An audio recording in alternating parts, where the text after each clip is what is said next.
ഹേലോ fitness അങ്ങനെ ഗുജറാത്ത് ടൈറ്റൻസിനോട് 77 റൺസിൻ്റെ തോൽവി ഏറ്റുവാങ്ങി രാജസ്ഥാൻ റോയൽസും നമ്മുടെ പഞ്ചാബ് ബാംഗ്ലൂർ എന്നീ ടീമുകളുടെ ഒപ്പം ചേർന്നിരിക്കുകയാണ്. കാരണം തുടക്കത്തിൽ നമുക്കറിയാം ആദ്യ പോയിന്റ് ടേബിളിൽ ആദ്യ 3 സ്ഥാനങ്ങളുണ്ടായിരുന്ന ടീമുകളാണ് ഈ രാജസ്ഥാനും പഞ്ചാബും ബാംഗ്ലൂരൊക്കെ. ഇപ്പോൾ അവർ പോയിന്റ് ടേബിൾ പതുക്കെ 4ഉം 5ഉം 6 സ്ഥാനങ്ങളിലേക്ക് എത്തിയിരിക്കുകയാണ്. ടോപ്പിലിപ്പോൾ സൺറൈസേഴ്സും ഗുജറാത്ത് ടൈറ്റൻസും ആണ്. ആദ്യത്തെ 4 കളികളിൽ അടുപ്പിച്ച് ജയിച്ച് ഗംഭീര തുടക്കമാണ് രാജസ്ഥാൻ റോയൽസ് ഈ സീസണിൽ തുടങ്ങിയെങ്കിൽ അവസാന 7 കളികളിൽ വെറും 2 മത്സരങ്ങളിൽ മാത്രമേ രാജസ്ഥാൻ റോയൽസിന് ജയിക്കാനായിട്ടുള്ളൂ. മറിച്ച് ഗുജറാത്ത് ടൈറ്റൻസ് അകത്ത് അവസാന 4 കളിയും ജയിച്ച് ഗംഭീര ഒരു തിരിച്ചുവരവാണ് നമ്മുടെ ശുഭ്മാൻ ഗില്ലിൻ്റെ നേതൃത്വത്തിൽ നടത്തിയത്. ജിടിയുടെ ഏറ്റവും ബിഗ്ഗസ്റ്റ് വിന്നാണ് ഇത്. ബൈ റൺസ് 77 റൺസിൽ ഏറ്റവും ബിഗ്ഗസ്റ്റ് മാർജിൻ വിന്നും കൂടിയാണ്. ഇന്നലെ ഗുജറാത്തിന് വേണ്ടി 4 ഓവറിൽ 33 റൺസ് മാത്രം ഇട്ട് വാങ്ങി 4 വിക്കറ്റുകൾ എടുത്ത റാഷിദ് ഖാനാണ് ഇന്നലെ പ്ലെയർ ഓഫ് ദ മാച്ച് ആയത്. കൂടെ എടുത്തു പറയേണ്ടതാണ് വെസ്റ്റ് ഇൻഡീസ് ഓൾറൗണ്ടർ ജാസൻ ഹോൾഡറിൻ്റെ ഒരു പ്രകടനം. 2.3 ഓവറിൽ വെറും 12 റൺസ് മാത്രം വിട്ട് വാങ്ങി 3 വിക്കറ്റ് എടുക്കുകയും അതുപോലെ തന്നെ ക്യാപ്റ്റൻ ശുഭ്മാൻ ഗില്ലിൻ്റെ ഒരു ഇന്നിങ്സും. ഞാൻ റീസെൻ്റ്ലി പറയേണ്ടതായിരുന്നു അതായത് ഗുജറാത്തിൻ്റെ കഴിഞ്ഞ മാച്ചുകളിലൊക്കെ റാഷിദ് ഖാൻ, ജെയ്സൺ ഹോൾഡർ എന്നിവരുടെ ആ ഒരു കംബാക്ക് ശരിക്കും ഗുജറാത്തിന് ഗുണകരമായിട്ടുണ്ട്. ഇരുവരുടെയും ഒരു പീക്ക് ഫോമിലാണ് റാഷിദ് ഖാൻ, ജെയ്സൺ ഹോൾഡറും. അത് ഓൾറൗണ്ടേഴ്സ് ആയത് കൊണ്ട് കുറച്ചുകൂടി ഇമ്പാക്റ്റ് ഉണ്ടാകുന്നത് ഗുജറാത്തിന് മത്സരങ്ങളൊക്കെ വിജയിക്കാൻ സാധിക്കുന്നതും അതുകൊണ്ടാണ്. നമുക്ക് ഇന്നലെ മത്സരത്തിൻ്റെ കൂടുതൽ വിശേഷങ്ങൾ അറിയാൻ വീഡിയോ തുടർന്ന് ചാനൽ ഒന്ന് സബ്സ്ക്രൈബ് ചെയ്യാൻ, ലൈക്ക് ചെയ്യുക. മത്സരത്തെക്കുറിച്ചുള്ള അഭിപ്രായങ്ങളൊക്കെ ഒന്ന് കമൻറ്റ് ചെയ്യുക.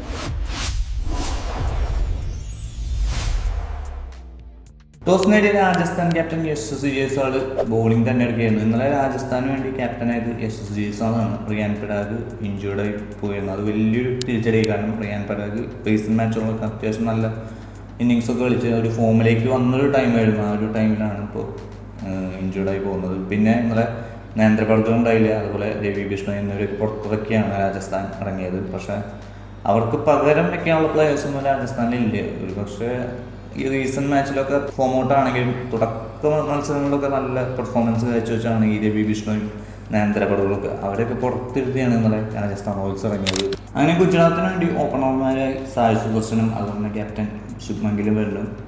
ജോഫ്ര ആർച്ചറിൻ്റെ ആദ്യ ഓവറിൽ തന്നെ കാര്യങ്ങളൊക്കെ ഏകദേശം എത്തുമായിരുന്നു. നല്ലൊരു 100 പ്രഷറിലായിരുന്നു ജോഫ്ര ആർച്ചർ ഇന്നലെ ആദ്യ ഓവർ തുടങ്ങിയത്. ഏകദേശം 11 ബോളുകളാണ് ആ ഓവറിൽ ജോഫ്ര ആർച്ചർ ഒരു ഓവർ പൂർത്തിയാക്കാൻ വേണ്ടി വരുന്നത്. 10ൻ്റെ അടുത്ത് എക്സ്ട്രാസ് ഇന്നലെ ആ ഓവറിൽ തന്നെ ജോഫ്ര ആർച്ചർ എറിഞ്ഞു കൊടുക്കുന്നു. 118 റൺസാണ് ആദ്യ വിക്കറ്റിൽ ഇരുവരും കൂടി കൂട്ടിച്ചേർത്തത്. പവർ പ്ലേയിൽ തന്നെ ഇരുവരും കൂടി 82 റൺസാണ് ഗുജറാത്തിന് വേണ്ടി നേടിയത്. എനിക്ക് തോന്നുന്നു ഈ സീസണിൽ GT പവർ പ്ലേയിൽ നേടുന്ന ഏറ്റവും വലിയ സ്കോർ ഇത് തന്നെയാണ് തോന്നുന്നത്. 11ാം ഓവർ അറിയുമെന്ന് യശ് രാജ്ഭവന സായ് സുദർശനെ ജോഫ്ര ആർച്ചറുടെ കീഴിലെത്തിച്ച് രാജസ്ഥാൻ റോയൽസിന് ഒരു ബ്രേക്ക് ത്രൂ നൽകുകയായിരുന്നു.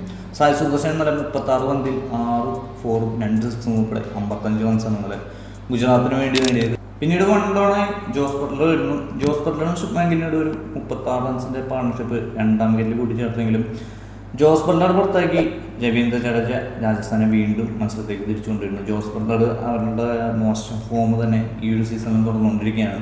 വെറും 13 റൺസ് മാത്രമല്ല ജോസ് ബട്ട്ലറിന് കാണുന്നത്. എന്നാൽ മറുവശത്ത് GT ക്യാപ്റ്റൻ ശുഭ്മാൻ ഗില്ലിൻ്റെ ഒരു തകർപ്പൻ ഇന്നിങ്സ് നടന്നുകൊണ്ടിരിക്കുന്നതായിരുന്നു. കാരണം 44 പന്തിൽ 84 റൺസാണ് ഇന്നലെ ശുഭ്മാൻ ഗില്ല് ഗുജറാത്തിന് വേണ്ടി നേടിയത്. 9 4ഉം 3 6ഉം ഉൾപ്പെടെ. ഇതിനിടെ ശുഭ്മാൻ ഗില്ലിൻ്റെ പുറത്താക്കാനുള്ള 2 അവസരം രാജസ്ഥാൻ റോയൽസ് പഴകിയവയായിരുന്നു.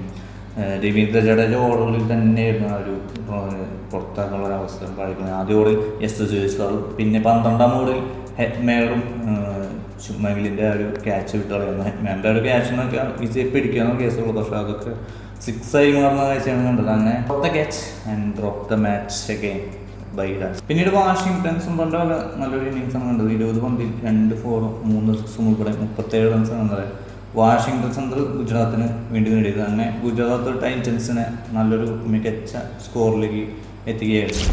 അങ്ങനെ 229-4 എന്ന ഗുജറാത്ത് ടൈറ്റൻസ് അവരുടെ ബാറ്റിംഗ് ഇന്നിങ്സ് അവസാനിപ്പിക്കുകയായിരുന്നു. അങ്ങനെ ഗുജറാത്ത് ടൈറ്റൻസിൻ്റെ 229 എന്ന സ്കോർ ചേസ് ചെയ്യാൻ വേണ്ടി രാജസ്ഥാൻ റോയൽസ് ഓപ്പണേഴ്സായ യശസ്വി ജയ്സ്വാളും നമ്മുടെ തകർപ്പൻ യങ് വൈബ്രന്റ് സൂര്യവംശിയും വരുന്നു.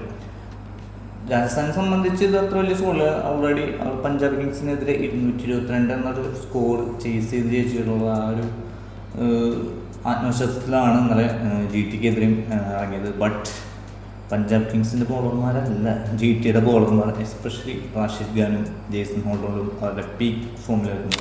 ഗുജറാത്തിന് വേണ്ടി ആദ്യ ഓവർ എറിഞ്ഞ മുഹമ്മദ് സിറാജിനെ രണ്ടാം ബോളിൽ സിക്സറിനെ തൂക്കി വൈഭവ് സൂര്യവംശി വെടിക്കെട്ടിന് തിരികൊളുത്തി എന്ന് വേണമെങ്കിൽ പറയാം. പക്ഷേ മൂന്നാം ഓവർ എറിഞ്ഞ മുഹമ്മദ് സിറാജ് തന്നെ സൂര്യവംശിയെ തൂക്കി ആ ഒരു വെടിക്കെട്ട് ഇന്നിങ്സ് അവസാനിപ്പിക്കുകയായിരുന്നു.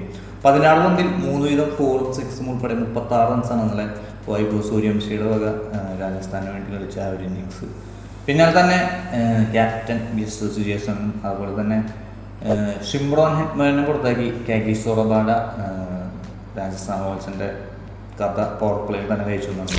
ധ്രുവ് ജുറലും അതുപോലെ തന്നെ രവീന്ദ്ര ജഡേജയും രാജസ്ഥാന് വേണ്ടി പൊരുതി നോക്കിയെങ്കിലും റാഷിദ് ഖാൻ അവരുടെ പോരാട്ടമൊക്കെ അവസാനിപ്പിക്കുകയായിരുന്നു. ധ്രുവ് ജുറലിനെയും രവീന്ദ്ര ജഡേജയും അതുപോലെ തന്നെ ഡെനോവിൻ ഫെരേര, ശുഭൻ ദുബെ എന്നിവരെ പുറത്താക്കി രാജസ്ഥാൻ്റെ മിഡിൽ ഓർഡറിനെ അപ്പാടെ അവസാനിപ്പിച്ച റാഷിദ് ഖാൻ തന്നെയാണ് ഇന്നലെ പ്ലെയർ ഓഫ് ദ മാച്ച് ആയത്. ധ്രുവ് ജുറൽ ഇന്നലെ 10 ബോളിൽ 1 4ഉം 3 6ഉം ഉൾപ്പെടെ 24 റൺസ്. അതുപോലെ തന്നെ രവീന്ദ്ര ജഡേജ ഇന്നലെ 25 പന്തിൽ 3 4ഉം 2 6ഉം ഉൾപ്പെടെ 38 റൺസാണ് രാജസ്ഥാന് വേണ്ടി നേടിയത്. രാജസ്ഥാൻ റോയൽസിൻ്റെ ടോപ്പ് സ്കോറർ രവീന്ദ്ര ജഡേജയാണ് ഓൾറൗണ്ടറായ. പിന്നെ 36 റൺസ് എടുത്ത വൈഭവ് സൂര്യവംശി. ഈ 2 പേർക്ക് മാത്രമേ നല്ല രാജസ്ഥാൻ ബാറ്റിംഗിൽ കൂടി ഒരു ഭേദപ്പെട്ട പ്രകടനം കാഴ്ചവെച്ചത്. പിന്നെ ദാസൻ ഷണകി ഓൾറൗണ്ടറായ പുള്ളിക്കൊന്നും കാര്യമായിട്ടൊന്നും ചെയ്യാൻ വേണ്ടി കൊടുക്കും. 16 റൺസ് മാത്രമേ നല്ല ദാസൻ ഷണകി, അതായത് ശ്രീലങ്കൻ ഓൾറൗണ്ടറായ ദാസൻ ഷണകി എന്നുള്ളതായിരുന്നു. അങ്ങനെ ഏകദേശം 10 ഓവറിൽ തന്നെ കളി ഏകദേശം തീരുമാനമായി നമുക്ക് മനസ്സിലായി. കാരണം ഓൾറെഡി 5-6 വിക്കറ്റ് തന്നെ 100 റൺസിനുള്ളിൽ തന്നെ രാജസ്ഥാൻ റോയൽസിൻ്റെ വീണ് കഴിഞ്ഞു. അങ്ങനെ 152 റൺസിന് രാജസ്ഥാൻ റോയൽസ് ഓൾ ഔട്ട് ആവുകയായിരുന്നു. 77 റൺസിൻ്റെ ബിഗ്ഗസ്റ്റ് തോൽവിയാണ് രാജസ്ഥാൻ റോയൽസ് ഇന്നലെ ഗുജറാത്ത് ടൈറ്റൻസിനോട് ഏറ്റുവാങ്ങിയത്. ഇന്നലത്തെ ജയത്തോടെ ഗുജറാത്ത് ടൈറ്റൻസ് 14 പോയിന്റുമായി സൺറൈസേഴ്സ് ഹൈദരാബാദിൻ്റെ ഒപ്പം എത്തി പോയിന്റ്. പക്ഷേ സൺറൈസേഴ്സ് ഹൈദരാബാദാണ് ടോപ്പിലേക്കാണ് റൺ റേറ്റിൻ്റെ അടിസ്ഥാനത്തിൽ. പക്ഷേ അടുത്ത മത്സരം ഗുജറാത്തിന് വേണ്ടുന്നത് SRHൻ്റെ ഒപ്പമാണ്. അപ്പോൾ ഒരു കിടിലൻ പോരാട്ടം തന്നെ പ്രതീക്ഷിക്കാം. കാരണം 2 ടീമുകളും തുടക്കത്തിലെ തോൽവിയുടെ ശേഷം തിരിച്ചു വന്ന 2 ടീമുകളാണ് ഗുജറാത്തും ഹൈദരാബാദും. രാജസ്ഥാൻ റോയൽസ് ഇന്നലെ തോറ്റെങ്കിലും ഒരു പോയിന്റ് ടേബിൾ 5ാം സ്ഥാനത്ത് തന്നെയാണ് 12 പോയിന്റുമായിട്ട്. അടുത്ത മത്സരം വരുന്നത് ഡൽഹി ക്യാപിറ്റൽസ് ആയിട്ടാണ്. അപ്പോൾ ഡൽഹി ക്യാപിറ്റൽസിന് ഇനിയുള്ള മത്സരങ്ങൾ തന്നെ ജയിച്ചാൽ തന്നെ പ്ലേ ഓഫിൽ കടക്കാൻ സാധിക്കുള്ളൂ. അതുകൊണ്ട് ഡൽഹി ക്യാപിറ്റൽസ് നല്ലൊരു പ്രകടനം പുറത്തെടുക്കുമെന്ന് പ്രതീക്ഷിക്കുക. അതുപോലെ തന്നെ രാജസ്ഥാൻ റോയൽസിനും നിർണായകം തന്നെയാണ് ഈ ഒരു മത്സരം. അപ്പോൾ അങ്ങനെയാണ് കാര്യങ്ങൾ. അപ്പോൾ അടുത്തൊരു മാച്ചിൻ്റെ വിശേഷങ്ങളുമായി വീണ്ടും കാണാം. അതുവരേക്കും ബൈ.